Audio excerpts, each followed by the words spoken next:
degree, or maybe your job involves using a bit of scientific knowledge, maybe healthcare or agriculture or something like that. Maybe you just like learning science in your spare time. If you did not put your hand up, never fear. In the spirit of St. Barnabas, I want to encourage you that we live in such a scientific society without even realizing it. We use all sorts of scientific knowledge in our everyday lives. Maybe it's gardening. We know an awful lot about how plants grow.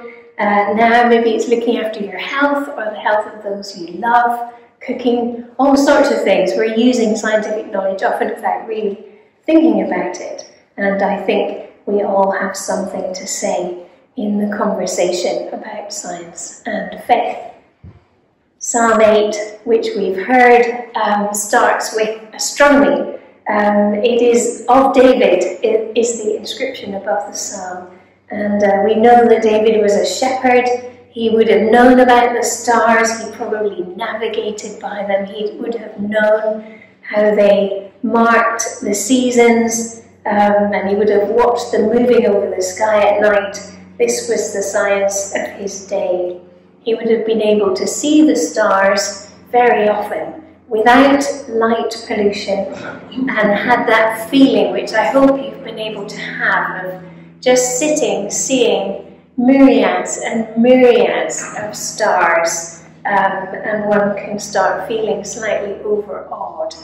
He said, the psalm says, when I look at the heavens, and then goes on to say, what are human beings? It's that feeling of feeling quite small. And I think hopefully you've had a chance to be somewhere where there isn't very much light pollution, where you've been able to see a lot of stars. I've had the privilege of being in the other side of the world and being able to see a completely different set of stars and see Orion upside down, and why it's all very disconcerting. But and it's quite common for scientists also to have this experience of awe. There was a survey a few years ago, it was done during COVID, of just over 3,000 scientists in India and Italy, the UK and the US, and about 98% of them said they found the things they were researching beautiful.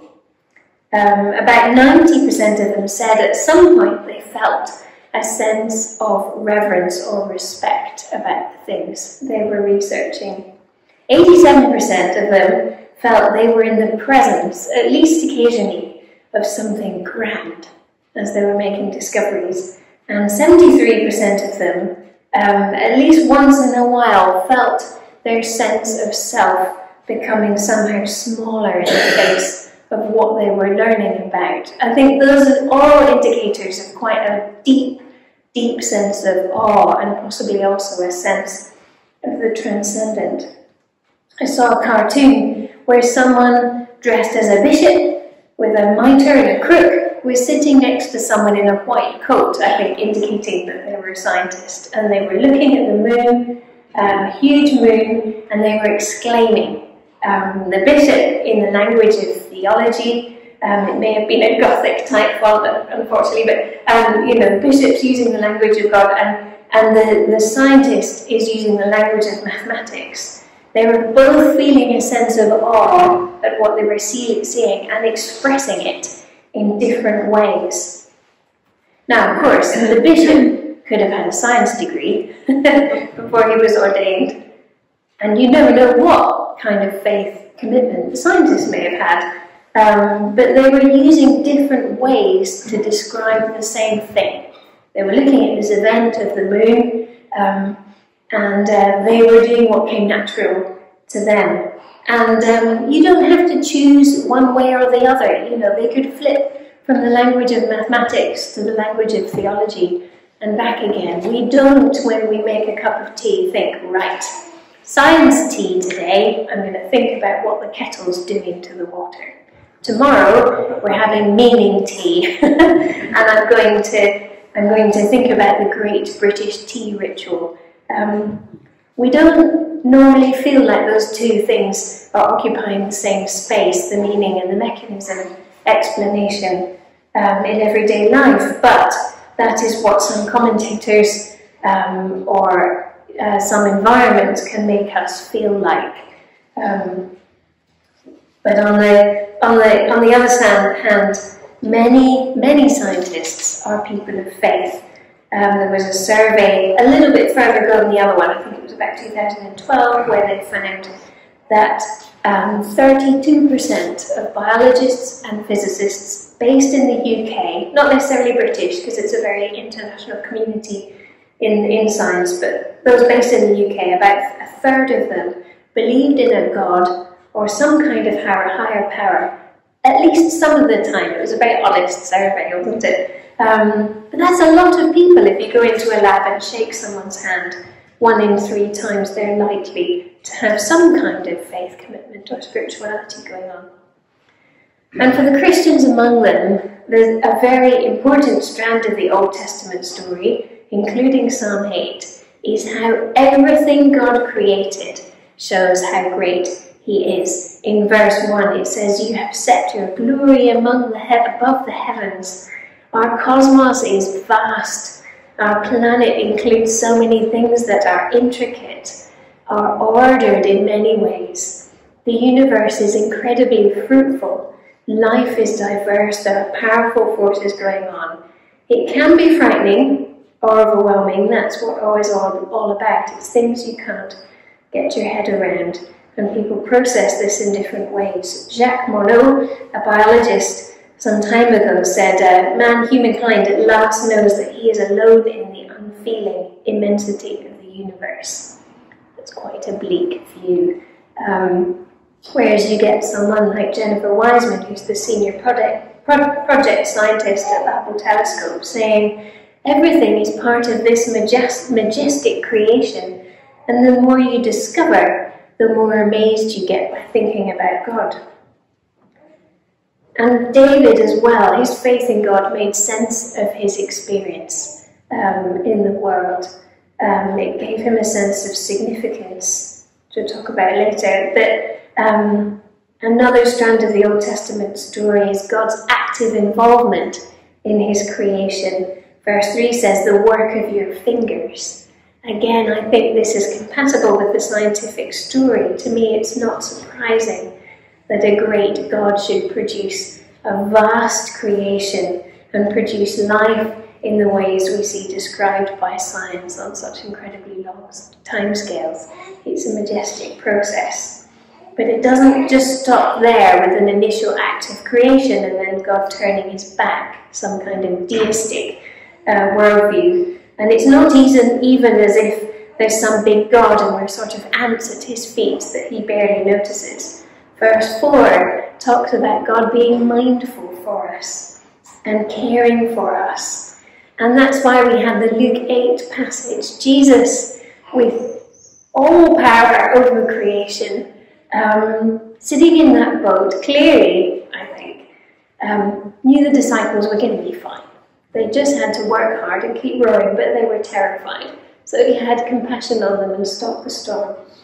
And he cared for them and calmed them down. And this was, the disciples had been building up a picture of who God was by being with Jesus. And this incident was very key for them. They realised this was not just an extraordinary man, this was someone with power over all creation. I'm sure that was a key part of the evidence for them of who Jesus was. David had evidence too, and possibly the stars were part of that, as well as his experience of a God who cares.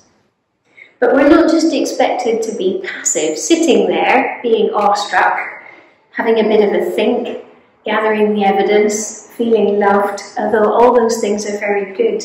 Scientists are active people, we are doing people, we like to investigate things and explore and use our knowledge in different ways.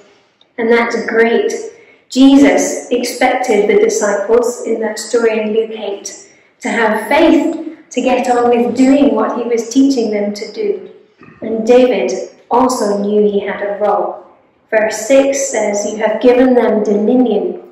Now, I had a lovely lead-in with that. I know you do a lot of creation care in this church.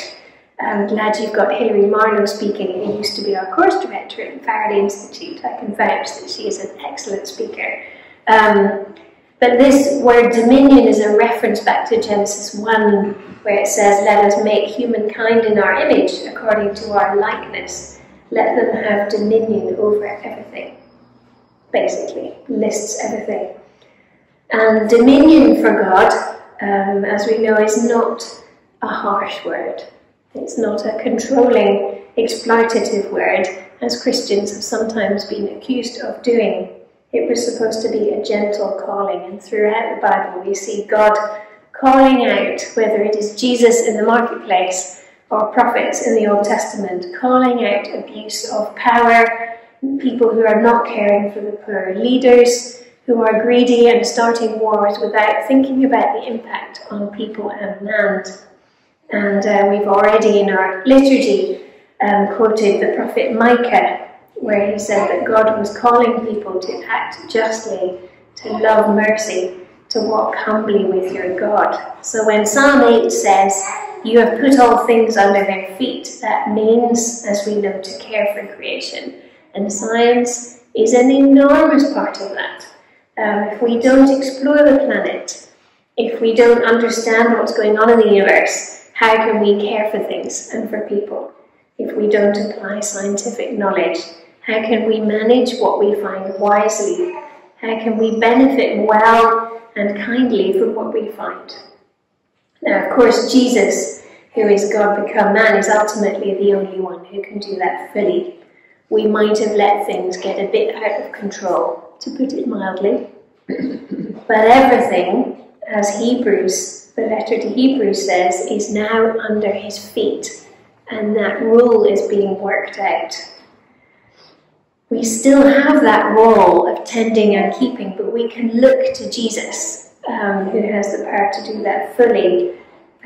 He can help us to do our bit of that task now, and have hope that one day he will bring it to completion in the end. So I think Psalm 8 is a scientist's psalm. The universe is magnificent. It's beautiful. It's awe-inspiring. The God who made it and cares for it invites us to rule it wisely, humbly, creatively, with Jesus' help. And for many scientists, science and faith go hand in hand. And at the end of Psalm 8, the focus, thankfully, is not on us. It turns back to the Creator. O Lord, our Sovereign, how majestic is your name in all the earth. Everything points back to him. Thankfully, because if we're left to our own devices, or we turn inwards on ourselves, all sorts of awful things happen. We need that big picture perspective to be able to look up at the stars and thank the Lord of the cosmos. Jesus, who is with us in our storms, helping us to have faith and sometimes also calming them. The God who called us to care for creation and gave us the tools of science to help us do that.